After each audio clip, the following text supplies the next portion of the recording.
It was a bright, cool afternoon in the small town of Cedarville, a place where everyone knew each other's name.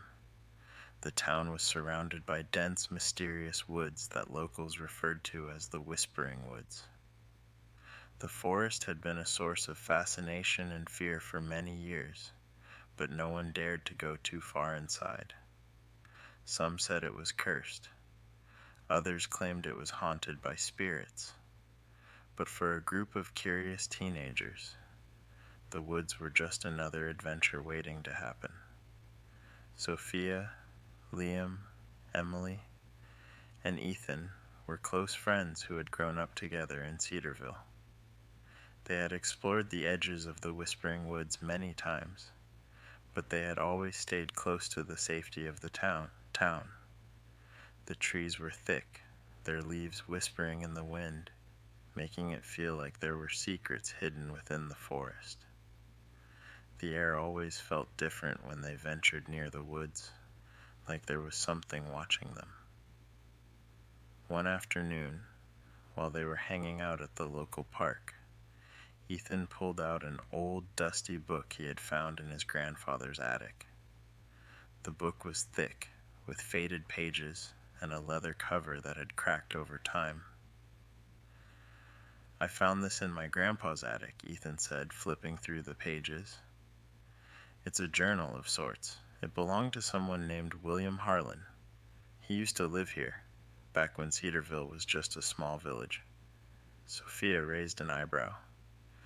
"What's so special about this old book?" Ethan grinned. "Well, there's this story. William Harlan was a hunter, and he lived near the Whispering Woods. According to this journal, he found a hidden cabin deep inside the forest.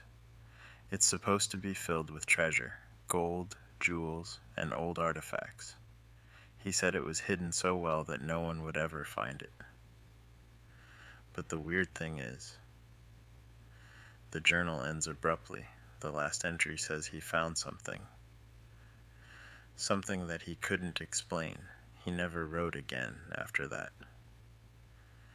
Emily, who was always up for a mystery, leaned in closer. "A treasure?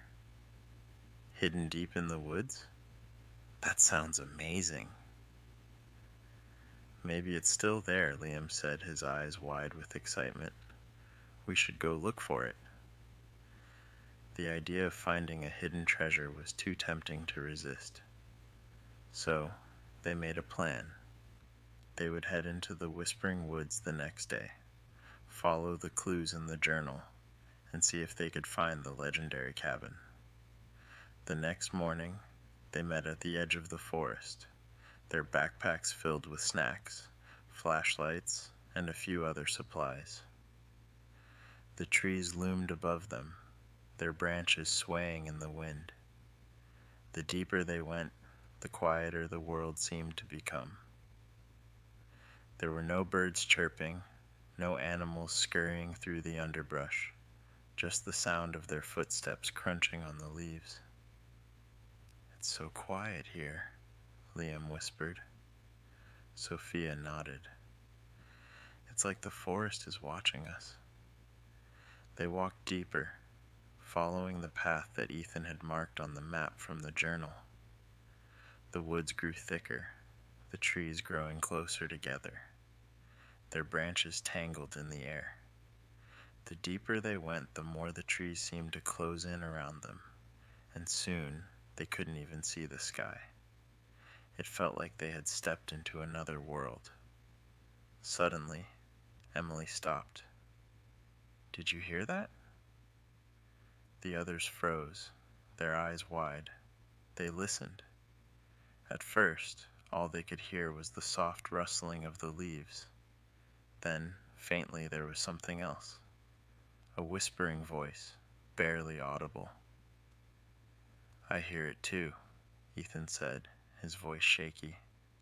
"It's coming from the trees."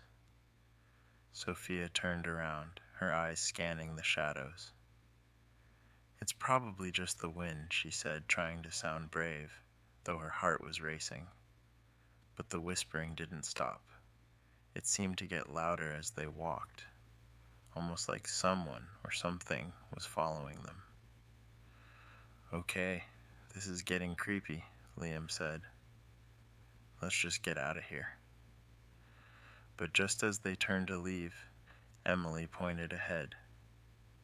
"Look!"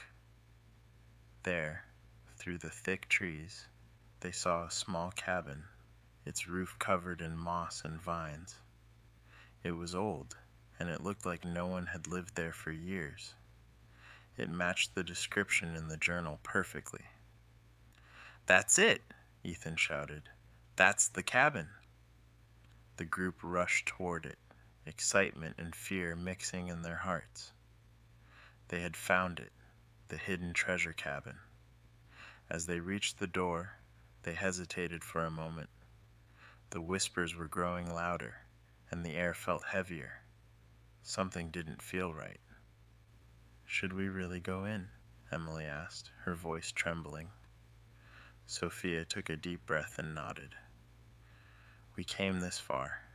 We have to see what's inside." Ethan tried the door. It creaked open slowly, revealing a dusty, dark room.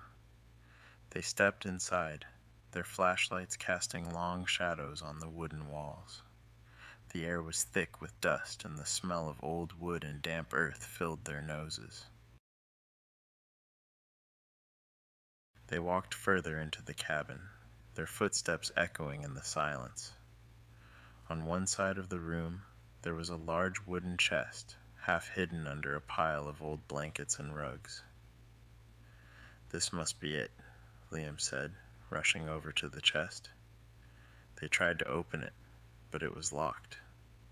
There was no key in sight. "How do we open it?" Emily asked. Ethan noticed something strange. The floorboards near the chest had strange carvings on them, symbols that looked ancient. "Look at these," he said, pointing them out. "These symbols, they're just like the ones in the journal." Sophia bent down to examine the symbols. "Wait, I think I see something." She ran her fingers along the carvings, and suddenly the floorboard shifted. With a creak, a hidden compartment opened, revealing a small wooden key. It was old, its edges worn smooth by time.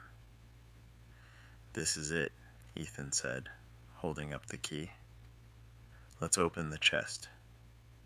With the key in hand, they unlocked the chest. It creaked open, and inside, they found a stack of old papers, some strange jewelry, and a small wooden box. As they dug through the chest, the whispers grew louder, echoing in their ears. "We should leave," Liam said, his voice shaking. But Ethan couldn't pull himself away from the box. It was too beautiful, its intricate carvings glowing faintly in the dim light. He picked it up, and as soon as his fingers touched it, the whispers stopped. Suddenly, the door slammed shut, trapping them inside. The walls of the cabin seemed to close in, and a cold wind swept through the room. The group froze in fear. The whispers had stopped, but something far worse was happening. They had disturbed something in the woods, something that had been waiting for centuries. A shadowy figure appeared in the doorway. It was tall, its face hidden in darkness, but its eyes burned like fire. "You shouldn't have come," the figure said, its voice a low growl.